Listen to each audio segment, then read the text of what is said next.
Olá, meu nome é Fernanda Rodrigues e o nome do meu orientador é o professor Walter Ubiali. Eu vou apresentar minha pesquisa de PIBIC, que tem como tema Estresse, Ansiedade e Depressão entre universitários da cidade de Manaus. Então, inicialmente, é importante destacar que o índice de transtornos mentais e suicídio entre os universitários vem aumentando, sendo um problema crescente da atualidade, e foi potencialmente intensificado com a pandemia de Covid-19. A graduação é considerada um período de intenso estresse, pois exige que o indivíduo vivencie uma série de mudanças e adaptações, que em momento pandêmico são ainda maiores. A insegurança quanto à normalidade das aulas, a redução da renda, os lutos vivenciados, os projetos de vida pausados e a sensação de medo e solidão impactam diretamente na qualidade de vida do aluno e provocam efeitos graves na sua saúde mental. Contudo, existem poucos estudos sobre o tema, o que motivou o interesse e o desenvolvimento desta pesquisa.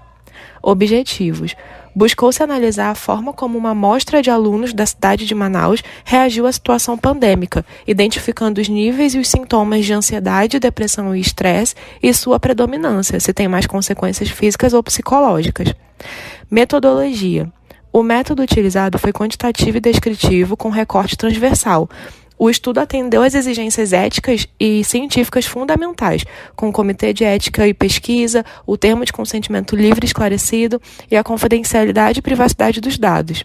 Os instrumentos utilizados foram adaptados ao modelo online, sendo eles um questionário sociodemográfico, os inventários de depressão e ansiedade de A Mente Vencendo o Humor e uma adaptação do inventário de sintomas de estresse para adultos de LIP. Resultados e discussão. Esta pesquisa contou com uma amostra de 109 universitários de Manaus, entre 18 e 58 anos, sendo a maioria do sexo feminino, com 72,4%. Considerando a análise dos resultados, sobre a adaptação às aulas online, percebeu-se uma grande dificuldade dos alunos em conseguir manter a concentração, pela ausência de um local próprio para o estudo e pela falta de privacidade em casa.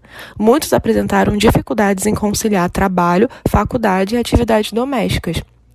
A cobrança por produtivismo acadêmico e o não alcance do desempenho esperado geram um sentimento de frustração no aluno, o que influencia na sua saúde mental. Identificou-se que 76,1% do total da amostra apresenta sintomas significativos de estresse, sendo 67,4% os acadêmicos que estão na fase da resistência, 25,3% os que encontram-se na quase exaustão e 6% na fase da exaustão. Então, medidas de controle são fundamentais para conter o processo e evitar que mais universitários atinjam a etapa mais grave. Os dados revelaram ainda que a área de maior vulnerabilidade foi predominantemente psicológica, com 80,7%. Isso indica uma tendência a ter mais manifestações de sintomas nesta área.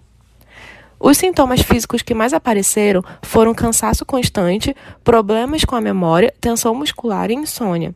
E os sintomas psicológicos que se destacaram foram dúvida quanto a si próprio, vontade de fugir de tudo, angústia e ansiedade diária, irritabilidade excessiva e sensação de incompetência em todas as áreas. Em relação à ansiedade, 23% apresentam indicativos de ansiedade grave e 31% de ansiedade moderada. Sobre o nível de depressão, 15,5% apresentam um quadro depressivo grave, enquanto 48,6% encontra-se no nível moderado. Os sintomas mais frequentes de ansiedade percebidos nesta pesquisa foram preocupação constante, dificuldade de concentração e dificuldade para dormir. A respeito do quadro sintomatológico da depressão, os sintomas mais frequentes foram achar mais difícil fazer as coisas do que de costume, dificuldade de tomar decisões e ver o futuro sem esperança. Conclusão: os resultados mostram índices altos de sintomas de depressão, ansiedade e estresse em estudantes durante a pandemia, afetando principalmente a nível psicológico. As adaptações acadêmicas e a preocupação constante com o novo coronavírus impactaram de modo negativo na saúde mental dos alunos. Então, além de serviços de suporte social e emocional para o aluno, é fundamental aprimorar a discussão e desenvolver estudos que avaliem a saúde mental do mesmo, a fim de auxiliar na prevenção do problema, na redução dos impactos e na intervenção com essa população. Referências. Essas foram as referências utilizadas como base nessa pesquisa.